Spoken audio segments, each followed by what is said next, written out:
Il y a des moments dans la vie d'une femme où la chose la plus saine qu'elle puisse faire n'est pas de parler, mais de se taire. Le paradoxe, c'est qu'au cœur du silence, tout devient plus clair. Non pas parce que l'autre élève la voix, mais parce qu'en te retirant, tu laisses de l'espace pour que la vérité se manifeste. Et voici ce que je peux te dire de plus brutalement honnête. Lorsque tu cesses de contacter un homme, tu ne le perds pas. Tu lui donnes simplement l'occasion de se perdre lui-même. Beaucoup de femmes se confient en consultation. J'ai l'impression que si je n'écris pas, tout s'effondre. Elles ont raison, car bien souvent, ce qu'elles tiennent en vie n'est pas une relation véritable, mais une inertie émotionnelle soutenue par la peur, la routine ou le besoin d'affection. Alors elles font une pause. Ce qui devait être un silence de 2 jours devient un miroir qui leur renvoie la question la plus inconfortable. Et si je ne réécrivais jamais? Ce n'est pas une stratégie, ni un jeu de pouvoir. C'est un acte de dignité émotionnelle. Mais c'est aussi un risque, car ce silence, né d'un instinct d'autoprotection, peut confirmer ta plus grande peur, qu'il ne revienne pas, qu'il ne te cherche pas, qu'il ne remarque même pas ton absence. C'est là que commence une paradoxale cruauté. L'homme qui répondait à moitié cesse de répondre totalement. Celui qui paraissait distrait disparaît simplement.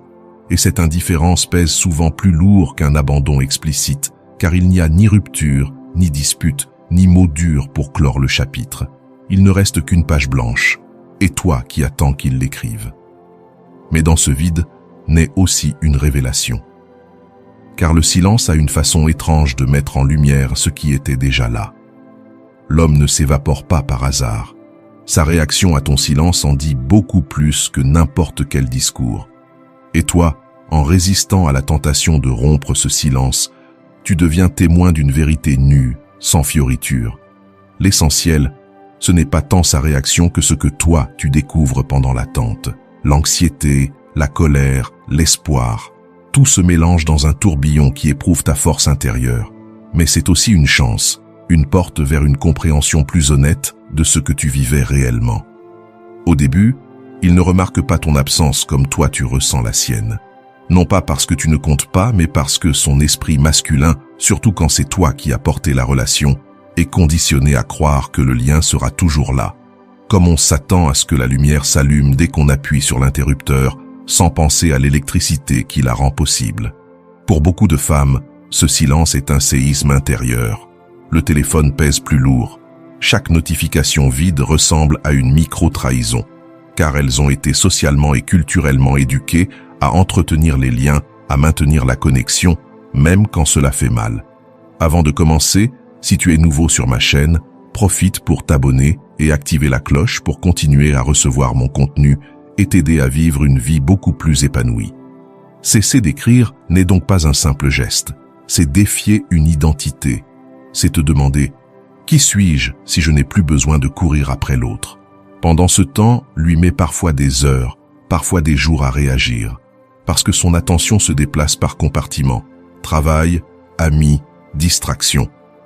Toi qui étais une constante émotionnelle, tu deviens un silence, et l'être humain, si rationnel soit-il, est profondément dépendant de la répétition. Lorsque le schéma change, quelque chose en lui se trouble. Alors, il cherche des signaux. Mais attention, ce ne sont pas encore des signaux d'amour. C'est juste une vérification, un petit message banal. Tout va bien, ou j'ai vu ça et j'ai pensé à toi. Une story qui semble adressée mais qui ne le confirme pas. Une chanson envoyée sans explication. Ce ne sont pas des preuves de nostalgie, mais des tentatives timides pour voir si la porte est encore entrouverte. Et c'est ici que beaucoup de femmes retombent dans le piège. Elles interprètent ce geste comme un signe d'amour retrouvé. Mais il ne s'agit pas de désir véritable. Il s'agit d'habitude, d'ego, d'un besoin de validation. Je veux savoir si je t'ai encore, non pas parce que je t'aime, mais parce que je ne supporte pas l'idée que tu puisses ne plus m'aimer. La différence est cruciale. Ce n'est pas une reconquête, c'est un test. Comme quelqu'un qui repasse devant une maison où il a vécu, juste pour voir s'il y a encore de la lumière aux fenêtres. Pas pour rentrer, seulement pour vérifier qu'il est toujours le bienvenu. Et toi, depuis ta maturité, tu dois te poser la vraie question. Suis-je disponible pour être testé ou est-ce que je mérite d'être choisi clairement? Voilà la puissance du silence. Il oblige l'autre à se positionner. Certains franchiront le seuil, d'autres tourneront les talons. Mais personne ne peut rester éternellement sur le pas de la porte. Et si son absence se prolonge, sache que tu ne perds pas, tu te libères. Car continuer à investir dans quelqu'un qui n'avait pas l'intention de construire avec toi n'aurait fait que t'alourdir davantage. Le silence, aussi douloureux qu'il soit, devient alors une réponse sans mots, mais plus éloquente que n'importe quelle déclaration. Complète, intention claire, geste concret. Parce que lorsqu'un homme se rend vraiment compte qu'il a été absent, il ne cherche pas à te convaincre du contraire. Il ne discute pas ton silence, il le reconnaît. Et dans ce simple acte de reconnaissance, il y a une maturité qui n'apparaît que lorsque l'ego cesse de diriger la conversation. Ce n'est pas ton silence qui l'a puni, c'est qu'il l'a confronté à lui-même. Il lui a arraché le bouclier de la routine et l'a obligé à regarder en face ce qu'il était sur le point de perdre. Et si vraiment il te valorise, il fera plus que simplement te chercher. Il se montrera avec des mots, avec des actes, avec de la vulnérabilité. Quand un homme disparaît après ton silence, ce qui fait le plus mal n'est pas son absence, mais la confirmation silencieuse que tu étais la seule réellement présente. Parce qu'une chose est de regretter ce qui a été, et une autre très différente est de se rendre compte qu'en réalité, il n'y avait rien de solide auquel s'accrocher.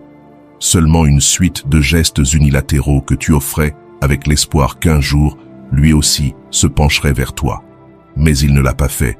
Et il ne le fait pas maintenant, pas parce que tu as peu de valeur, pas parce que tu ne comptes pas pour lui en tant que personne, mais parce qu'il existe des hommes qui ne sont pas disponibles émotionnellement. Pour personne, pas même pour eux-mêmes. Leur idée du lien est fonctionnelle, pas affective. Ils sont à l'aise tant qu'ils reçoivent, tant qu'on ne leur demande pas de profondeur. Mais lorsque la balance s'équilibre et qu'on leur demande plus qu'une présence intermittente, leur réponse est le silence le plus froid, celui de celui qui ne revient pas. Et là, surgit la pensée la plus cruelle, celle qui ronge de l'intérieur. Si je n'avais pas cessé d'écrire, il serait encore là. Et c'est possible, mais à quel prix? Au prix de ta dignité émotionnelle, de ton effort constant, de ton besoin de te faire remarquer. Alors, tu ne serais pas dans une relation, mais dans une représentation unilatérale de l'amour. Accepter que quelqu'un ne veut pas rester est l'un des actes les plus intimes d'amour-propre qui existent, parce que cela implique de renoncer à une illusion qui te donnait du réconfort, mais pas de vérité. Cela implique de te regarder dans le miroir sans justifier l'injustifiable, sans chercher des raisons externes, sans te dire « ce n'était pas le moment » ou « peut-être si j'avais agi autrement ». Non. Parfois, simplement, l'autre personne n'a pas la capacité émotionnelle d'aimer comme tu mérites d'être aimé. Et ce n'est pas ta faute. Le silence, dans ces cas-là, agit comme un révélateur. Il ne crée pas la distance, il la révèle. Et toi, en n'intervenant pas, en résistant à la tentation de sauver ce qui se dissout, tu permets à cette révélation de te libérer.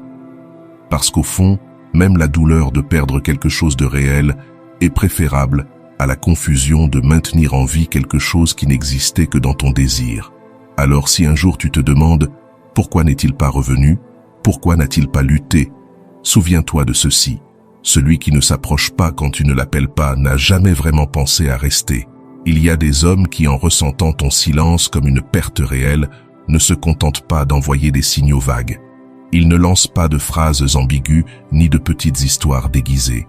Ils ne cherchent pas une réaction rapide pour soulager leur inconfort.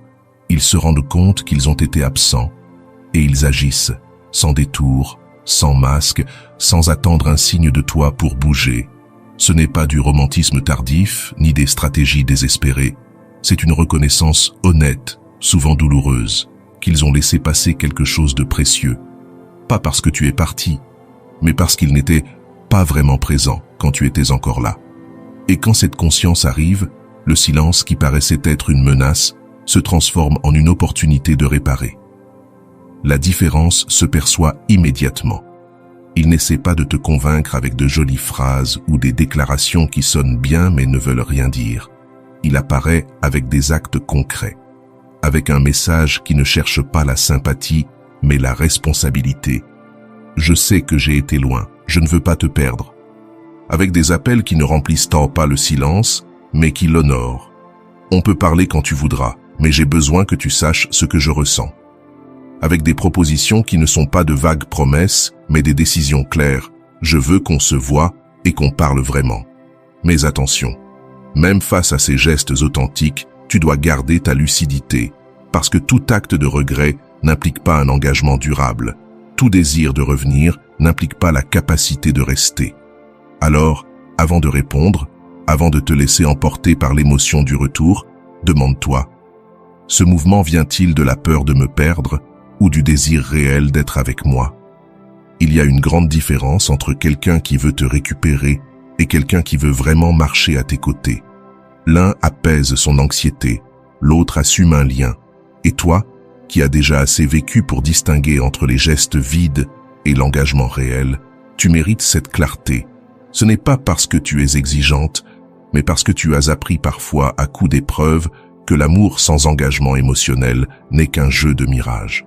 C'est pour cette raison que le silence, lorsqu'il est authentique, ne manipule pas. Il libère. Pas immédiatement, ni sans douleur, mais il libère. Parce qu'en interrompant ce flux constant de validation, d'explication, de soutien émotionnel, tu crées ce que la psychologie appelle un espace intérieur. Et cet espace ne se remplit pas avec des distractions, ni avec des illusions, ni avec des désirs déguisés en certitude. Il se remplit de ce qui est réellement là quand le bruit s'arrête. Dans les liens affectifs, ce silence joue un rôle semblable à celui d'une pièce sombre. Au début, il inquiète. Tu ne vois rien.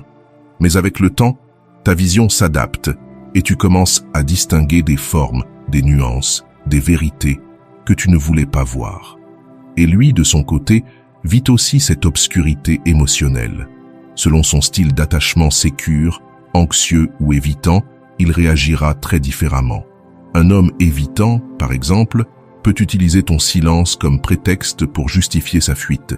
Il se dira intérieurement « Elle s'est éloignée, donc ça n'avait pas de sens de continuer ». Mais cette conclusion n'est pas rationnelle, c'est une défense.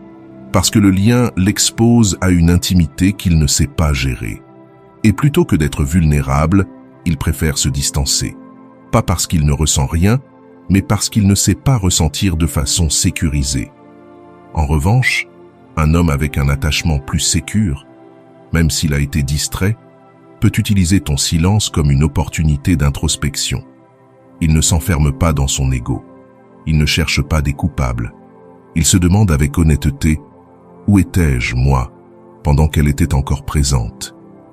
Et de cette question naît une nouvelle forme de contact, moins impulsive, plus consciente, plus disposée à réparer sans avoir besoin que tu le sauves. Et toi, de ton côté, tu traverses aussi ce processus. Parce que le silence n'est pas seulement une stratégie d'attente, c'est un terrain fertile pour ton propre éveil émotionnel. Pendant que l'autre se révèle, toi aussi tu te révèles. Tu découvres si ce qui te manque est la personne ou seulement l'habitude, si ce qui te fait souffrir est l'absence d'amour ou la chute d'une idéalisation. Et c'est dans cette double clarté, la sienne et la tienne, que commence à naître la vérité.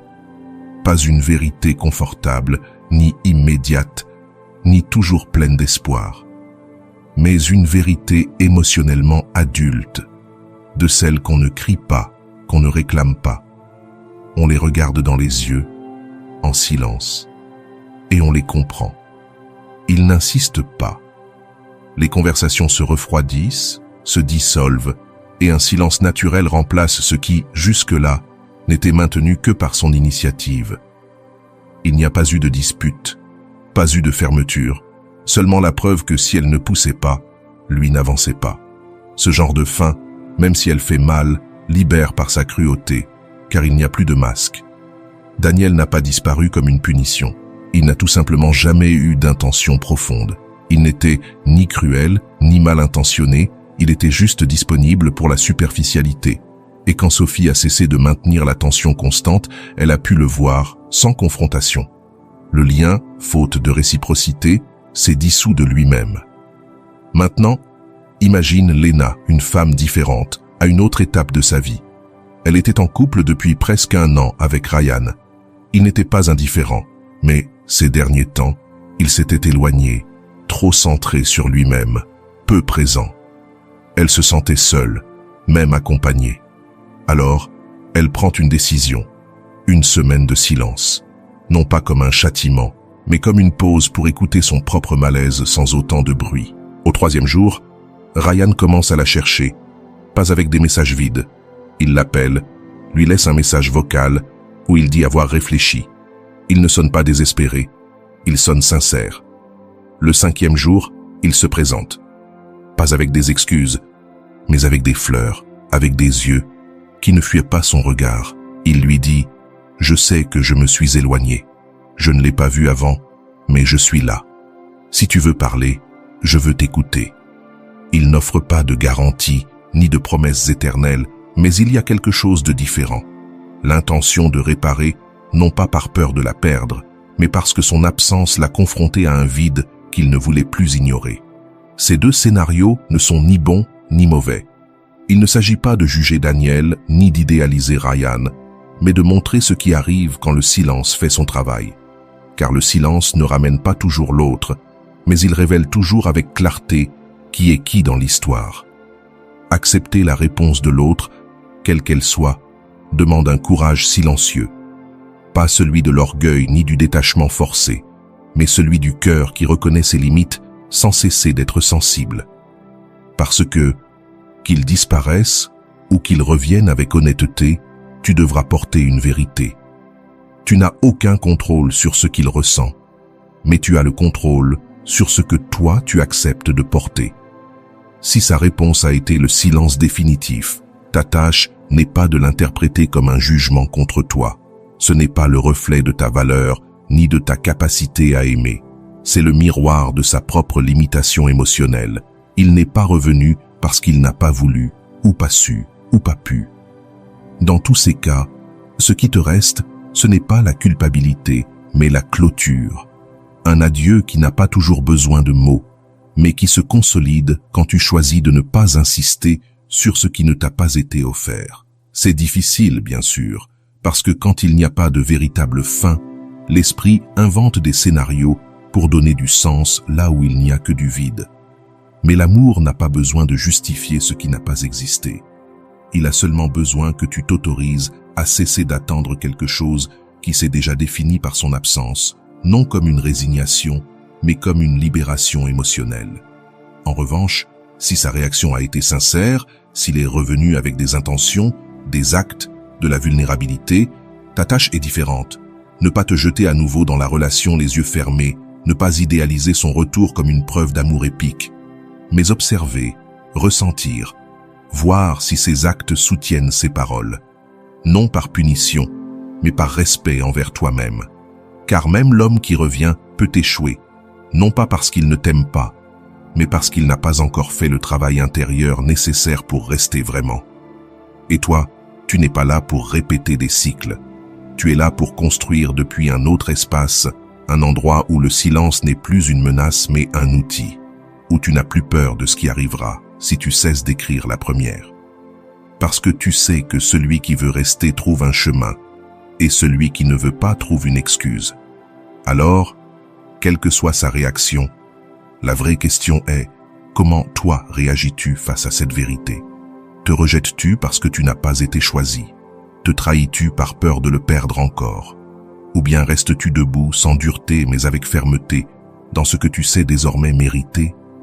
Se taire, ce n'est pas disparaître, ce n'est pas punir.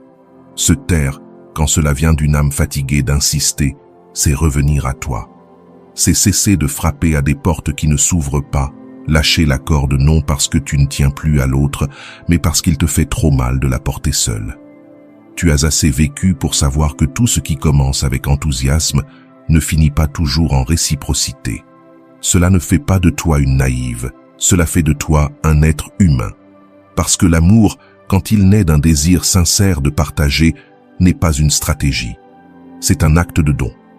mais le don sans réponse finit par devenir de l'épuisement.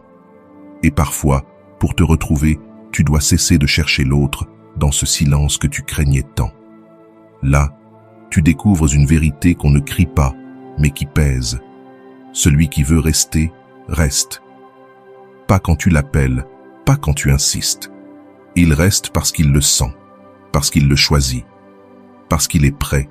Et si ce n'est pas le cas, tu n'as pas à devenir une mendiante émotionnelle de ce qui n'arrive pas. Parce que l'amour n'est pas aveugle, il est lucide. Il voit ce que l'autre ne donne pas. Il voit ce qui fait mal, il voit ce qui ne change pas. Et même si ça fait mal, il apprend. Il apprend à laisser aller sans drame. Il apprend à reconnaître la valeur de l'absence comme un outil de vérité. Il apprend à ne pas courir au premier signe d'attention, parce que tu as compris que tout message n'est pas un pont. Parfois, ce n'est qu'un panneau de signalisation. Il t'indique où tu es, mais il ne t'emmène nulle part. Ce chemin que tu as parcouru n'est pas une formule. Il n'y a pas de garantie, pas de manuel. Mais il y a une certitude. Tu as survécu à pire que ce silence. Et si aujourd'hui tu es encore là, en train de t'écouter enfin, c'est parce qu'une partie de toi s'est fatiguée de pousser là où il n'y avait pas d'écho. Et dans cette fatigue, il y a de la sagesse. Peut-être que tu ne sais pas encore quoi faire. Peut-être que tu attends encore une réponse qui ne vient pas, ou que tu interprètes des gestes ambigus. Ce n'est pas grave. Personne ne guérit dans la précipitation. Mais tu peux te promettre une chose dès aujourd'hui. Tu ne te perdras plus jamais pour ne pas perdre quelqu'un d'autre.